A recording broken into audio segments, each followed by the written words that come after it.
আরেকটি দোয়া নবী ইসলাম আমাদের শিখিয়ে দিচ্ছেন, যা আমাদের প্রতি মুহূর্তে দরকার। সেটা কি?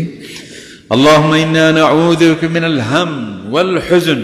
হে আল্লাহ, টেনশন থেকে, দুশ্চিন্তা থেকে আমি আপনার কাছে আশ্রয় চাই। আল্লাহুম্মা ইন্নী আউযু বিকা মিনাল হাম্মি ওয়াল হুজনি, অর্থাৎ দারুণ টেনশন, দুশ্চিন্তা, এগুলি থেকে আপনি আমাকে রেহাই দিন।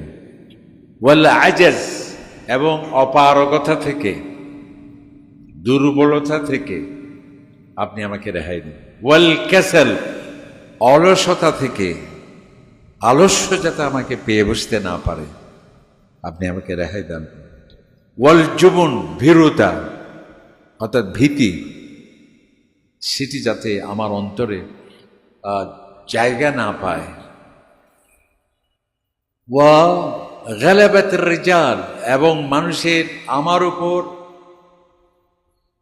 অন্য মানুষের নগ্ন আধিপত্য যাতে বিস্তার করতে না পারে, কারো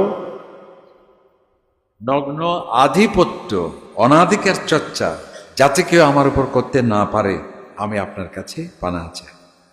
ওয়াদালা ইদ্দাইন, এবং ঋণের ভারে জর্জরিত হওয়া থেকে আপনি আমাকে রেহাই দান করুন। কত সুন্দর দোয়া দেখুন। আল্লাহুম্মা ইন্নী আউযু বিকা মিনাল হাম, হে আল্লাহ, আমি দুশ্চিন্তা থেকে পানাহ চাই। ওয়াল আজাজ, অপারগতা থেকে, দুর্বলতা থেকে, সীমাবদ্ধতা থেকে। ওয়াল কাসাল, অলসতা থেকে। ওয়াল জুবন, ভীরুতা থেকে, ভয় ভীতি থেকে। ওয়াদালা ইদ্দাইন, এবং ঋণ ভারে জর্জরিত হওয়া থেকে। ওয়াগালাবাতির রিজাল, এবং অন্য মানুষের আধিপত্যের শিকার যাতে আমি না হই, আমার উপর অনাধিকার চর্চা যাতে কেউ করতে না পারে, নেতিবাচক আধিপত্য কেউ যাতে বিস্তার করতে না পারে, আমি আপনার কাছে আশ্রয় চাই। সুবহানাল্লাহ। যা আমাদের সব কামনা বাসনা নবী ইসলাম এই ছোট্ট দোয়ার মধ্যে আমাদেরকে শিখিয়ে দিচ্ছেন।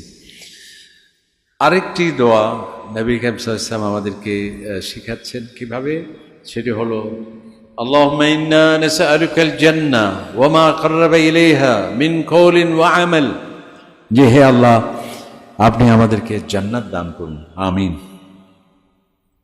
এবং যে আদর্শ, যেই চরিত্র, যেই কর্ম আমাকে জান্নাতে নিয়ে যাবে, সেই আদর্শ, সেই চরিত্র, সে আচরণ আমাকে লালন করার, ধারণ করার তৌফিক দান করুন।